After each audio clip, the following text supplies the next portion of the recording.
أعوذ بالله من الشيطان الرجيم بسم الله الرحمن الرحيم إنا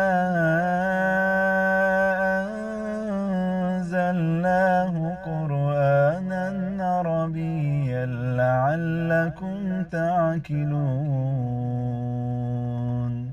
بسم اللہ الرحمن الرحیم۔ السلام علیکم ورحمۃ اللہ وبرکاتہ۔ آپ دیکھ رہے ہیں پروگرام قرآن کا سفر اور میں ہوں آپ کا ہوسٹ سید عطا اللہ شاہ بخاری۔ اللہ تعالیٰ نے انسان کو دنیا میں اپنی عبادت کے لیے بھیجا اور فرمایا کہ وما خلقت الجن والانس الا لیعبدون، کہ ہم نے جن و انس کو اپنی عبادت کے لیے دنیا میں بھیجا۔ اور اللہ تعالیٰ ہی وحدہ لا شریک ہیں، اللہ تعالیٰ ہی احد ہیں، لم یلد ولم یولد ہیں۔ اور اللہ تعالیٰ دنیا میں ان انسانوں میں سے اپنے کچھ خاص بندوں کو چنتے ہیں، اور اللہ تعالیٰ نے ان کے حوالے سے فرمایا کہ گویا ان کی اطاعت کرنا میری ہی اطاعت ہے، جیسا کہ اللہ تعالیٰ قرآن پاک میں ارشاد فرماتے ہیں قل ان کنتم تحبون اللہ فاتبعونی یحببکم اللہ۔ فرمایا کہ اگر تم اللہ تعالیٰ سے محبت کے دعوے دار ہو تو اس سے پہلے آقا علیہ الصلوۃ والسلام سے محبت کرنا ہوگی، ان کی اتباع کر کر ہی ہم اللہ تعالیٰ کی خوشنودی کو پا سکتے ہیں۔ اور اسی طرح جن لوگوں کا میں نے آپ کے سامنے ذکر کیا کہ اللہ تعالیٰ اپنے خاص محبوب بندوں کو جو جن چیزوں سے خاص چیزوں سے نوازتے ہیں، کرامات سے نوازتے ہیں، معجزات دیتے ہیں، تو ان کی اتباع کرنے کے بھی اللہ تعالیٰ فرماتے ہیں۔ اور اسی طرح قرآن پاک میں اللہ تعالیٰ ارشاد فرماتے ہیں الا ان اولیاء اللہ لا خوف علیہم ولا هم یحزنون، کہ اللہ تعالیٰ کے محبوب بندے انہیں نہ ہی کوئی خوف ہوتا ہے نہ ہی وہ غم زدہ ہوتے ہیں۔ اور اسی طرح یہ سلسلے کہ جو صحابہ کرام تابعین، اہل بیت، تابعین تبع تابعین کے بعد اولیاء کرام کی سرزمینوں پر اگر ہم نظر دورائیں تو وہاں پر اللہ تعالیٰ نے بہت سی ہستیوں کا ذکر کیا، اور ان میں سے ایک ہستی شاہ عبداللطیف رحمہ اللہ المعروف امام بری سرکار کے حوالے سے جن کو یاد کیا جاتا ہے۔ اور انہی سلسلے میں سے آج ایک روحانی شخصیت ہمارے درمیان موجود ہیں، ان کا میں آپ کو تعارف کرواتا چلوں۔ ممتاز عالم دین، مذہبی اسکالر، پیر طریقت، رہبر شریعت، سجادہ نشین دربار عالیہ امام بری سرکار اور جانشین ہیں رتہ ہوتا شریف سید حیدر علی گیلانی صاحب۔ السلام علیکم ورحمۃ اللہ وبرکاتہ۔ وعلیکم السلام ورحمۃ کیسے ہیں؟ خیریت سے ہیں؟ اللہ کا شکر، آپ خیریت سے ہیں؟ اچھا حضرت، یہ بتائیے کہ جیسے کہ میں نے ذکر کیا اولیاء کرام کی سرزمین میں اللہ تعالیٰ اپنے جن خاص بندوں کو اللہ تعالیٰ چن لیتے ہیں اور ان سے دین کا کام لیتے ہیں، ان میں سے ایک حضرت کے حوالے سے امام بری سرکار رحمہ اللہ، ان کی دینی خدمات، ان کی کرامات، اس کے حوالے سے آج ہمیں بتائیے۔ نحمدہ ونصلی ونسلم علی رسولہ الکریم، اما بعد فاعوذ باللہ من الشیطان الرجیم، بسم اللہ الرحمن الرحیم۔ قال تبارک وتعالی فی القرآن المجید وَلْتَكُن مِّنكُمْ أُمَّةٌ يَدْعُونَ إِلَى الْخَيْرِ وَيَأْمُرُونَ بِالْمَعْرُوفِ وَيَنْهُونَ عَنِ الْمُنكَرِ۔ صدق اللہ العظیم وصدق رسول النبی الکریم۔ اللہ تعالیٰ قرآن کریم فرقان حمید میں فرماتے ہیں کہ چاہیے کہ تم میں سے ایک جماعت ایسی ہو جو بھلائی کی ترغیب دے اور منکرات سے روکے، اور وہی فلاح پانے والوں میں سے۔ ہمارے ساتھ المیہ یہ ہے کہ ہم اولیاء کرام کو قرآن میں پڑھ تو ضرور لیتے ہیں، جیسا کہ آپ نے ایک آیہ مبارکہ ارشاد فرمائی کہ الا ان اولیاء اللہ لا خوف علیہم ولا هم یحزنون، لیکن اللہ تعالیٰ قرآن کریم میں فرماتے ہیں کہ وَمِنْهُمْ اُمِّیُّونَ لَا يَعْلَمُونَ الْكِتَابَ إِلَّا أَمَانِيَ إِنْ هُمْ إِلَّا يَظُنُّونَ، کہ جو صرف کتاب کو لفظوں سے پڑھنا جانتے ہیں، یہ دراصل کتاب کا علم نہیں رکھتے۔ ہم بھی اس آیہ مبارکہ کو صرف پڑھ لیتے ہیں کہ جس میں اللہ تعالیٰ نے فرما دیا کہ جو میرے ولی ہیں ان کو روز محشر نہ کوئی خوف ہوگا نہ غمگین ہوں گے، لیکن ہم اس کا مطلب نہیں جان پاتے کہ آیا انبیاء کرام کے بعد ایسی کون سی ہستیاں آ گئی دنیا میں کہ جن کے بارے میں اللہ تعالیٰ نے پہلے سے ارشاد فرما دیا کہ ان کو کچھ خوف نہیں ہوگا اور نہ یہ غمگین ہوں گے۔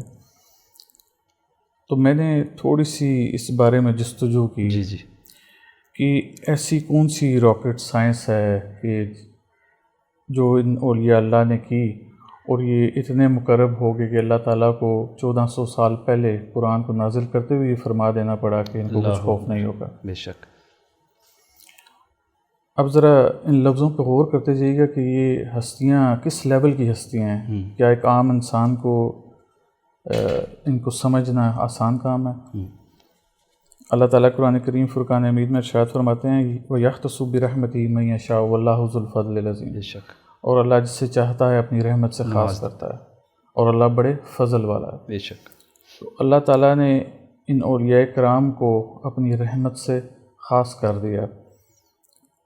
اب میں نے کہا کہ یہ دیکھا جائے کہ انہوں نے ایسی کیا راکٹ سائنس لڑائی کہ یہ اس مقام تک چلے گئے۔ اکثر اوقات ہماری جب کہیں ڈیبیٹس ہوتی ہیں تو وہاں پر زیادہ ڈسکشن اولیاء کرام اور ان کی کرامات کے اوپر ہوتی ہے، لیکن وہ کرامات ان کے پاس آئی کیسے یہ زیر بحث نہیں لایا جاتا۔ تو میں کوشش کروں گا اس چیز کو انکور کروں آپ کے سامنے۔ میں نے جب اس چیز کی طرف اس کو ایکسپلور کرنے کی کوشش کی تو میں نے سوچا کہ کیسے اس کو انکور کیا جائے اس کو۔ تو مجھے حضور نبی کریم صلی اللہ علیہ وآلہ وسلم کی وہ احادیث مبارکہ یاد ہے کہ جس میں آپ صلی اللہ علیہ وآلہ وسلم نے فرمایا کہ میں تم میں دو بڑی بھاری چیزیں چھوڑے جا رہا ہوں، ایک قرآن اور ایک اپنی اہل بیت، ان کو تھامے رکھنا تو کبھی گمراہ نہیں ہوگا۔ بے شک۔ تو میں نے چونکہ میرا تعلق حضور نبی کریم صلی اللہ علیہ وآلہ وسلم کی ذات پاک سے کہیں نہ کہیں جا ملتا ہے، تو اس گھرانے سے تو میرا تعلق تھا ہی، تو میں نے کہا چونکہ آپ نے فرما دیا کہ اس کتاب کو نہیں چھوڑنا، اگر چھوڑ دو گے تو گمراہ ہو جاؤ گے، نہیں چھوڑو گے تو گمراہی سے بچ جاؤ گے۔ تو میں نے اسی کتاب مبین سے رجوع کیا، تو مجھے پتہ چلا کہ ایک مقام پہ اللہ تعالیٰ ارشاد فرماتے ہیں کہ الذین ینفقون اموالہم باللیل والنہار سرا وعلانیۃ فلہم اجرہم عند ربہم فلا خوف علیہم ولا ہم یحزنون، یعنی کہ جو لوگ اپنے مالوں میں سے میری راہ میں علل اعلان چھپ کے دن رات خرچ کرتے ہیں، ان لوگوں کو بھی نہ کچھ خوف ہوگا نہ وہ غمگین ہوں گے۔ تو میرے ذہن میں ایک چیز آئی کہ جن کے پاس مال موجود ہے وہ تو یہ کام کر کے خوف سے مبرہ ہو جائیں گے، لیکن ایک عام آدمی جو غریب ہے اس کے پاس کچھ بھی نہیں ہے، وہ کیسے ہوگا؟ تو پھر دوبارہ میں نے کتاب مبین سے رجوع کیا تو اس میں اللہ تعالیٰ فرماتے ہیں کہ قُلْ نَخْبِتُ مِنْهَا جَمِيعًا فَإِمَّا يَأْتِيَنَّكُم مِّنِّي هُدًى فَمَن تَبِعَ هُدَايَ فَلَا خَوْفٌ عَلَيْهِمْ وَلَا هُمْ يَحْزَنُونَ۔ سبحان اللہ، کہ جس تک میری ہدایت پہنچی اور وہ میری ہدایت پر چلا تو اس کو بھی روز محشر نہ کچھ خوف ہوگا نہ وہ غمگین ہے۔ اللہ اکبر۔ تو میں اگر اس کو دریا کو کوزے میں بند کروں تو اولیاء کرام کرتے ایسے تھے کہ ان کے پاس جو اللہ کی ہدایت پہنچی ہوئی تھی وہ اس پر منوعاً عمل پیرا ہوتے تھے۔ ٹھیک، جب انہیں اللہ تعالیٰ کی احکامات کو منوعاً مانا اور اس پہ عمل پیرا ہو کے لوگوں کو دکھایا اور لوگوں کو راغب کیا اس طرف، تو تب جا کے اللہ تعالیٰ نے انہیں یہ ولایت کا مقام دیا۔ ٹھیک، بے شک۔ اب اس ولایت کا مقام پانے کے بعد اولیاء کرام کی جو خدمات ہیں وہ کیا تھیں؟ حضور غوث پاک رضی اللہ تعالیٰ عنہ سے کسی نے پوچھا کہ آپ تو نیکیوں کا منبع ہیں، نیکیوں کا ذخیرہ ہیں، تو آپ نے دنیا جہان کی نیکیوں میں سے سب سے افضل نیکی کس کو پایا؟ تو حضور غوث پاک فرماتے ہیں کہ میں نے دنیا جہان کی نیکیوں کے ذخائر کو الٹا پلٹا کر دیکھا، مخلوق خدا کو کھانا کھلانے سے بہترین عمل کہیں نہیں پایا۔ سبحان اللہ۔ تو یہ اب اگر ہم اس کھانا کھلانے کا ذکر قرآن میں دیکھیں تو اللہ تعالیٰ اوائل میں ہی فرماتے ہیں کہ وہ مما رزقناہم ینفقون، کہ جو میری راہ میں خرچ کرتے ہیں۔ اب اللہ کی راہ خرچ کرنے والی کیا ہے؟ حضور نبی کریم صلی اللہ علیہ وسلم سے کسی نے پوچھا کہ میں اللہ کی راہ میں خرچ کرنا چاہتا ہوں تو میں کیا کروں، مسجد بنواؤں؟ تو آپ صلی اللہ علیہ وسلم نے فرمایا کہ تمہارے ماں باپ، اس نے فرمایا کہ وہ ماشاءاللہ ٹھیک ٹھاک ہیں۔ آپ نے فرمایا تمہارے بہن بھائی، اس نے کہا وہ بھی ٹھیک ٹھاک ہیں۔ آپ نے فرمایا تمہارے اعزاء و اقربا، اس نے کہا وہ بھی سب ٹھیک ٹھاک ہیں۔ پھر آپ نے فرمایا کہ تمہارے پڑوسی، تو آپ نے فرمایا، اس نے فرمایا کہ وہ بھی ٹھیک ہیں۔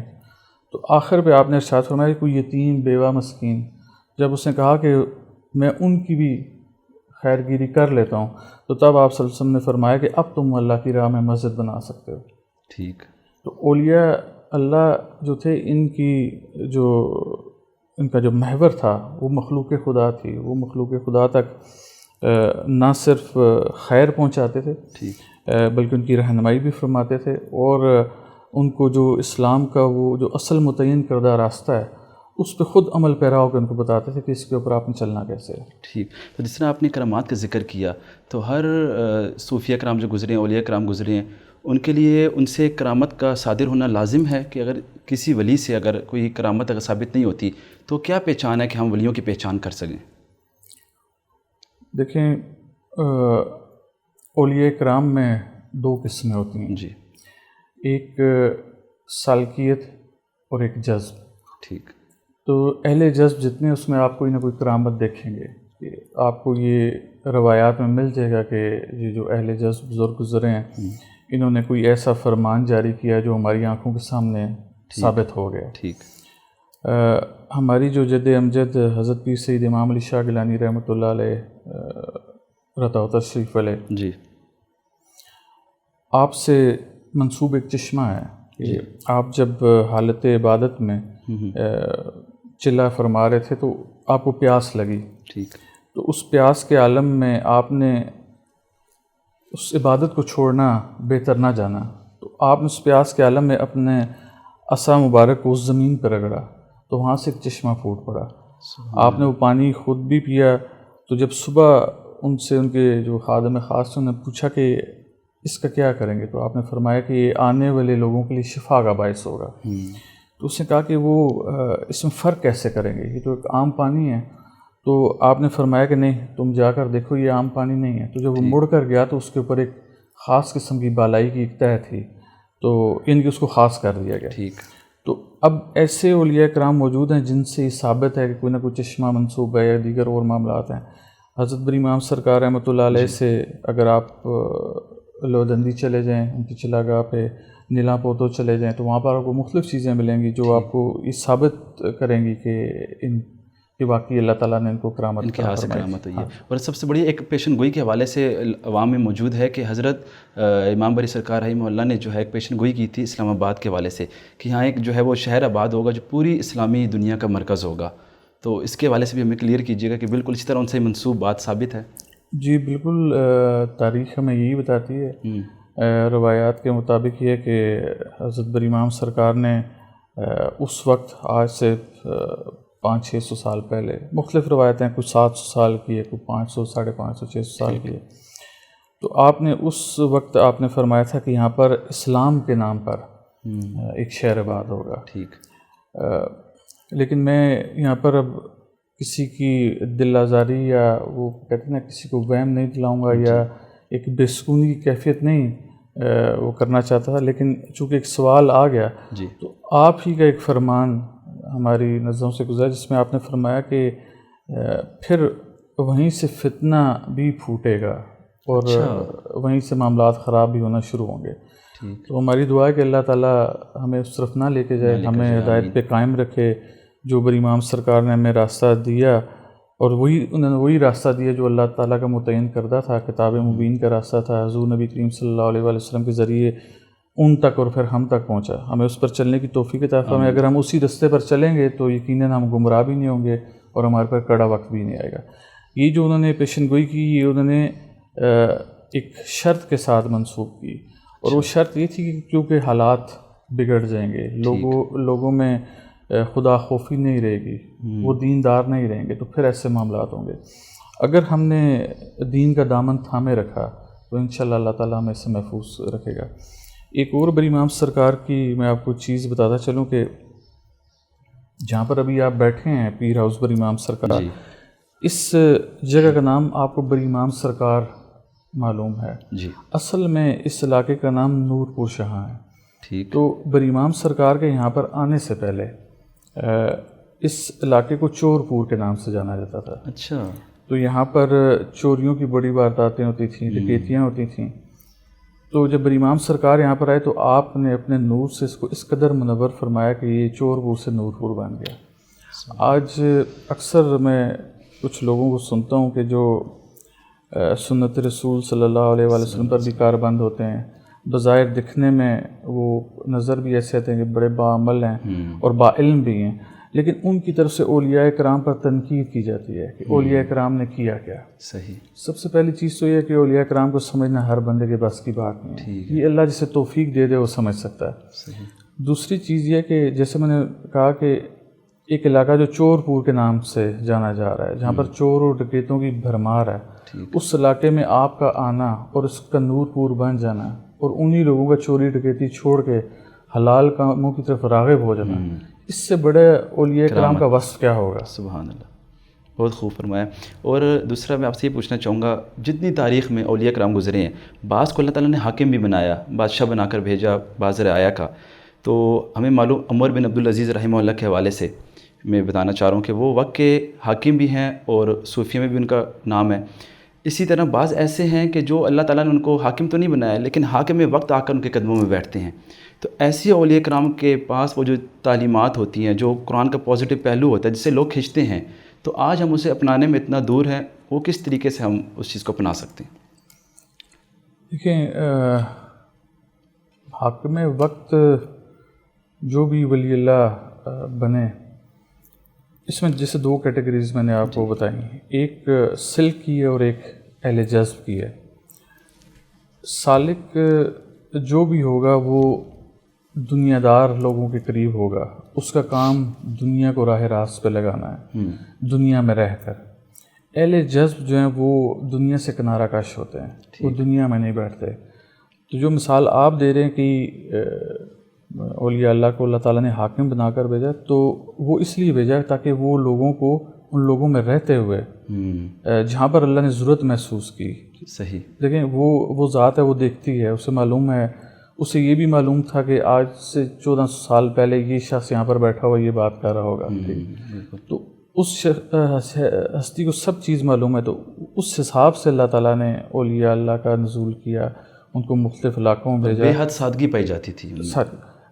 دیکھیں وہ جو حاکم وقت ہیں، اگر آپ حضرت عمر بن عبدالعزیز کی مثال دے رہے ہیں تو آپ دیکھیں کہ وہ ان کا جو اٹھنا بیٹھنا چلنا پھرنا یہ کیسا تھا؟ کیا وہ بادشاہوں والا تھا؟ تو ایسا ہرگز نہیں تھا، بالکل بالکل، وہ سادگی پسند لوگ تھے، ٹھیک ہے۔ تو ولی اللہ کی خصوصیت یہ ہے کہ وہ سادگی پسند ہوتا ہے، اس میں بناؤ سنگھار والی بات نہیں ہوتی۔ تھوڑا سا جو آج کل کے لوگ اولیاء کرام کے خلاف ہیں نا، تو وہ ہم جیسے لوگوں کو دیکھے ہوتے ہیں، وہ جب ہمیں دیکھتے ہیں تو وہ کہتے ہیں کہ یار یہ لوگ تو چیز بہت دیکھنے میں اچھی گاڑیوں پہ بھی پھرتے ہیں، اچھی جگہوں پہ بیٹھتے ہیں، بڑا اچھا لباس ہوتا ہے، پروٹوکولز ہوتے ہیں، تو یار اگر یہ اولیاء اللہ کرتے تھے تو پھر تو یہ کام بندہ بھی کر رہا ہے، ایک بزنس مین بھی کر رہا ہے۔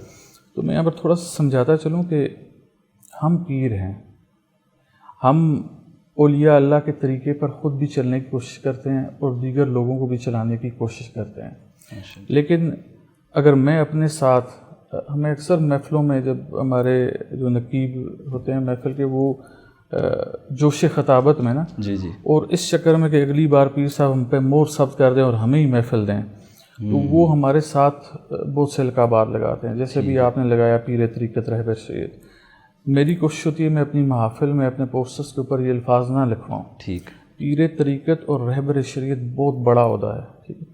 اسی طرح میں اگر اپنے وہ اب نقیب حضرات کرتے ہیں کہ وہ کہتے ہیں کہ ولی ابن ولی، تو میں اکثر ان کو ٹوکتا ہوں کہ ایسے نہ کہا کرو، کہ ہم لوگ پیر ضرور ہیں، ولایت جب ملی تو تمہیں خود نظر آ جائے گا کہ ان کے پاس ولایت آ گئی۔ تو ولی اللہ ایک بہت بڑا عہدہ ہے، بہت بڑے قد والا مقام ہے۔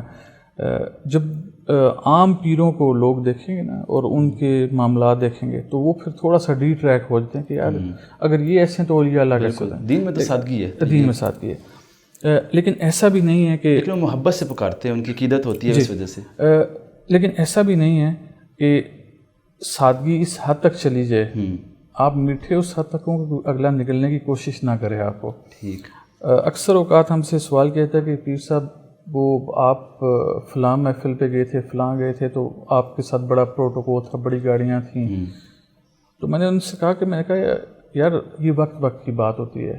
جب پرانے زمانے میں حضرت حضور غوث اعظم پاک رضی اللہ تعالیٰ عنہ جب آپ کی سفر فرمایا کرتے تھے تو آپ کے ساتھ ایک بڑا لاؤ لشکر ہوتا تھا، اونٹوں پر، گھوڑوں پر، تو اگر اس زمانے میں کوئی لینڈ کروزر یا کوئی جیپ گاڑی ہوتی تو لازمی وہی استعمال ہو رہی ہوتی۔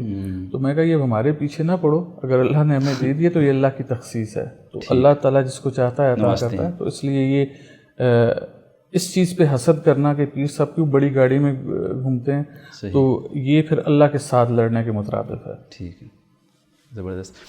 جی ناظرین، ہم لیں گے چھوٹی سی بریک، گفتگو کو وہیں سے پھر آغاز کریں گے، ہمارے ساتھ رہیے گا، وی will be right back.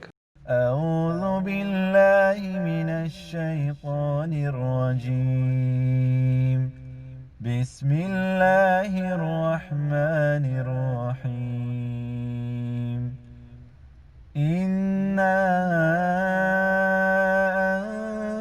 انزلناہ قرآنا Arabia لعلکم تعقلون۔ ویلکم بیک ناظرین، پیر سید علی گیلانی صاحب سے ہم گفتگو کر رہے تھے۔ حضرت یہ بتائیے گا کہ قرآن پاک میں جو اولیاء کرام کے واقعات آئے ہیں اور ایمان افروز واقعات اللہ تعالیٰ نے جو ذکر فرمائے ہیں، ان کے اوپر تھوڑی سی نظر دورا کر ہمیں تھوڑا تفصیلی بتائیے گا کہ وہ کیا واقعات ہیں اور اللہ تعالیٰ کیسے ایمان کو تازہ کرتے ہیں اپنے بندوں کے لیے۔ دیکھیے، قرآن کریم فرقان حمید میں اللہ تعالیٰ نے بیشتر مقامات پر جی نے جو اولیاء کرام ہیں ان کے واقعات کیوں درج فرمائے؟ جی اصل چیز تو یہ ہے، وہ واقعات ہم اکثر و بیشتر پڑھتے بھی رہتے ہیں، ہمیں سننے کو بھی سوشل میڈیا کے ذریعے مل جاتے ہیں، لیکن ہمیں یہ نہیں سمجھ لگتی، نہ کوئی سمجھانے والا ہے کہ آئے واقعات قرآن کریم کا حصہ بنائے کیوں گئے؟ ٹھیک، کیا مقصد ہے اس کا مقصد کیا تھا؟ اب ان واقعات کو اس الہامی کتاب کا حصہ بنانے کا مقصد یہ تھا کہ جو آنے والے لوگ ہیں جی ان کے لیے ایک راہ کو متعین کیا جائے کہ دیکھ لو کہ ہمارے جو وہ قریب یہ مقرب لوگ جن کو ہم نے روز محشر کسی بھی خوف یا کسی بھی غم کی صورتحال سے مبرہ کر دیا، وہ اصل میں کرتے کیا تھے؟ لیکن ہوتا ایسا ہے کہ ہمیں قرآن کریم فرقان حمید کو پڑھایا ضرور جاتا ہے لیکن اس کو سمجھایا نہیں جاتا۔ ٹھیک، اور جب سمجھانے کی بات آتی ہے تو پھر ایک ریسٹرکشن لگا دی جاتی ہے کہ یہ خود سے نہیں سمجھا جا سکتا کہ، اور میں تو یہ بھی سنا ہے کہ کئی لوگ ایسے کہتے ہیں کہ یہ اگر خود سے سمجھنے نکلو تو گمراہ ہو جائیں گے۔ بالکل ایسے۔ اب یہاں پر ایک بات سمجھنے کی، جی اللہ تعالیٰ قرآن کریم فرقان حمید میں فرماتے ہیں کہ افتؤمنون ببعض الکتاب وتکفرون ببعض، پھر کیا کتاب کی بعض باتوں کو مانتے اور بعض کو نہیں مانتے ہیں؟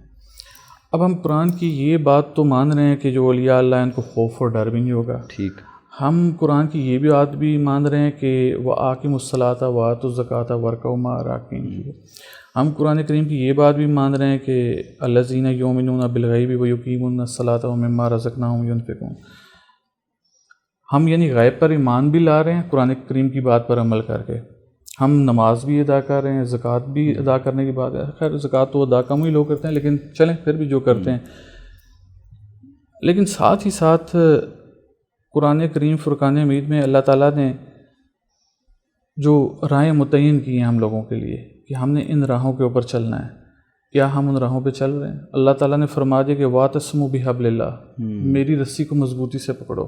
تفرقے بازی میں پڑھیں ہم، کیا ہم تفرقے بازی کو چھوڑ دیا ہم نے؟ اور بات چونکہ سمجھنے کی ہو رہی تھی، جی ہم نے غیب پر ایمان بھی قرآن سے ہی سیکھا ٹھیک، اور اسی کو وہاں سے لیا، لیکن ساتھ ہی جہاں پر اللہ تعالیٰ یہ فرما رہے کہ وَلَقَدْ يَسَّرْنَا الْقُرْآنَ لِلذِّكْرِ فَهَلْ مِن مُدَّكِرٍ، کہ میں نے جب اس قرآن کو سمجھنے کے لیے آسان کر دیا تو کوئی ہے سمجھے؟ تو وہاں پر ہم یہ اگر ریسٹرکشن لگا دیں کہ گمراہ ہو جاؤ گے۔ زبردست، اب ہم بات کس کی سنیں؟ ٹھیک، ہم یا تو آج کی جو نام نہاد علماء حق نے، علماء سو کی بات کریں، علماء سو کی بات نہیں، ہم ان کی بات سنیں، سوشل میڈیا پہ شور کرنے والوں کی بات سنیں جو شعور سے آ رہی ہوتے ہیں۔ حال ہی میں آپ کے سامنے ایک معاملہ حضرت بی بی پاک سلام اللہ علیہ کا گزرا ہوگا، تو آپ دیکھیں کہ کتنا شور مچایا جا رہا ہے اس شخص کی جانب سے، لیکن اس کی تمام باتیں شعور سے آ رہی ہیں۔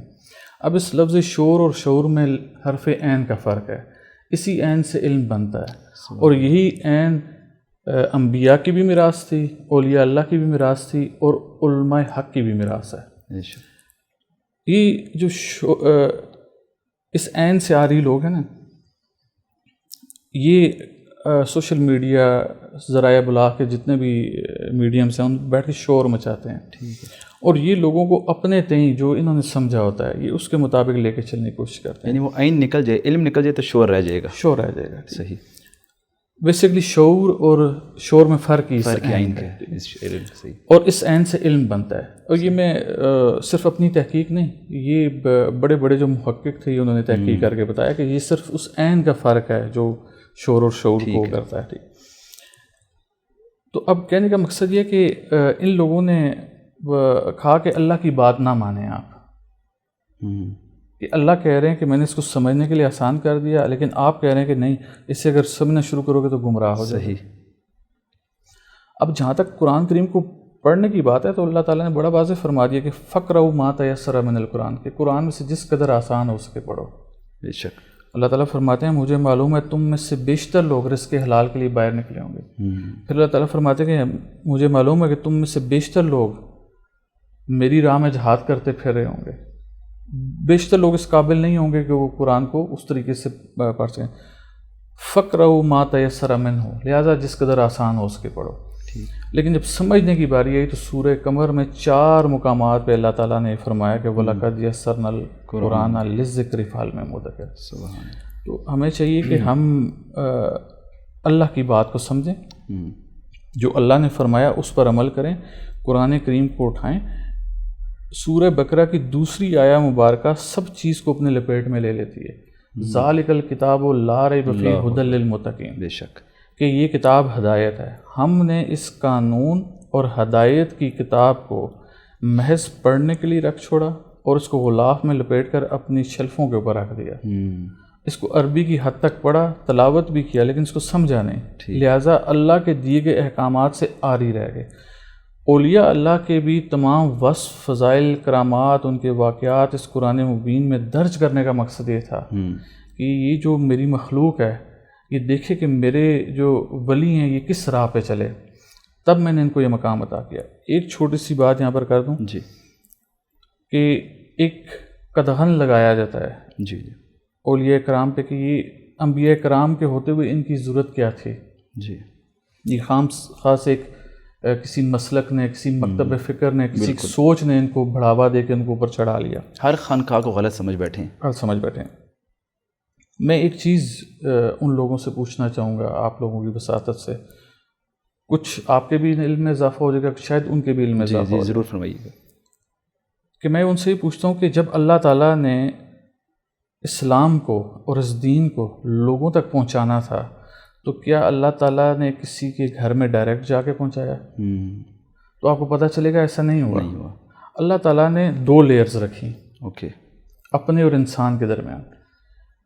لوگوں کو گمراہ کرنے کے لیے نا ایک آیت پڑھ دی جاتی ہے، وَنَحْنُ أَقْرَبُ إِلَيْهِ مِنْ حَبْلِ الْوَرِيدِ. ٹھیک ہے، اس آیت کا تعلق وسیلے سے کسی جگہ پہ نہیں ہے. آپ اس کو اٹھائیں، اس سے پچھلی 8-10 آیتیں پڑھیں، آگے دیکھیں، اس کا شان نزول اس بارے میں ہوا ہی نہیں. صحیح. اس کا شان نزول تب ہوا کہ اللہ تعالیٰ نے فرمایا کہ وَلَقَدْ خَلَقْنَا الْإِنسَانَ، کہ میں نے اس انسان کو خلق کیا ہے، میں اس کی 2 نمبریوں سے واقف ہوں. صحیح. اور اگر یہ سمجھتا ہے نا کہ یہ جو ٹھٹھائی کر رہا ہے، یہ جو میرے ساتھ مذاق کے چکر میں ہے یا جو گمراہ کرنے کے چکر میں، تو میں اس کی شرک سے قریب ہوں.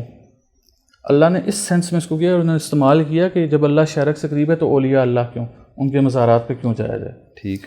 جبکہ یہ اولیاء اللہ کے بارے میں نہیں ہے، یہ نہ ہی وسیلے کو ریپرزینٹ کرتے ہیں. تو اللہ کا قرب بتانے کے لیے، قرب بتانے کے لیے ان لوگوں سے کہ اللہ تعالیٰ کہتا ہے کہ جو یہ سمجھتے ہیں کہ شاید اللہ ہمیں نہیں دیکھ رہا، ٹھیک، تو اللہ کہتا ہے میں تمہاری شرک سے قریب ہوں، یہ کام نہ کرو. صحیح. اب اللہ تعالیٰ نے 2 لیئرز رکھی. فرشتوں کو بولا کہ آپ میرا پیغام انبیاء کرام تک پہنچائیں. انبیاء اکرام کو بولا کہ آپ یہ پیغام لے کے لوگوں تک چلے جائیں. اللہ تعالیٰ نے 2 لیئرز رکھ دیں. اب کیا اللہ تعالیٰ کی معاذ اللہ قدرت نہیں تھی؟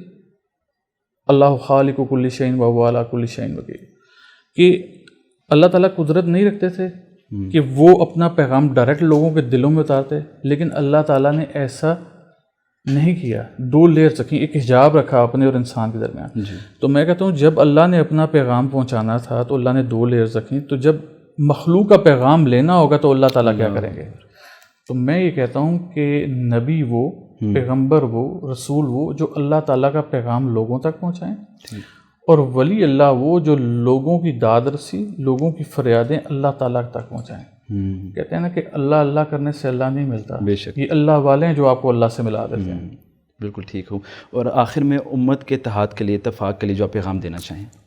ہم نے الحمدللہ آج پچھلے عرصہ دراز سے جی جی ہم نے جب بھی کبھی اپنی کسی محفل کی تشہیری مہم شروع کی، بینرز، پوسٹرز، چاہے وہ سوشل میڈیا یا دیگر میڈیمز ہیں، الیکٹرانک ہے، پرنٹ میڈیا ہے، تو ہم نے اس کا آغاز جو کیا وہ وَاعْتَصِمُوا بِحَبْلِ اللَّهِ جَمِيعًا وَلَا تَفَرَّقُوا کی آیت سے کیا، اور اس کو ہم اردو میں لکھواتے ہیں کہ اور اللہ کی رسی کو مضبوطی سے تھامے رکھو اور تفرقے میں نہ پڑو۔ یہ ہم اردو میں اس لیے لکھواتے ہیں تاکہ لوگوں کو سمجھ بھی آتا رہے کہ ہم چاہ رہے ہیں۔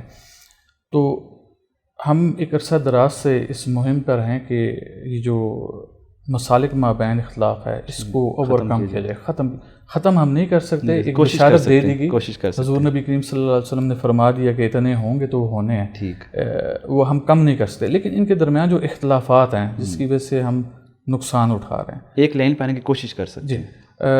ان اختلافات کو سامنے رکھ کر جو اغیار ہیں، جو ہم پہ پہلے بھی حکومت کرنا چاہتے تھے، وہ ہمیں کہیں نہ کہیں سے دبا جاتے ہیں کیونکہ ہم میں آپس میں اختلافات پائے جاتے ہیں۔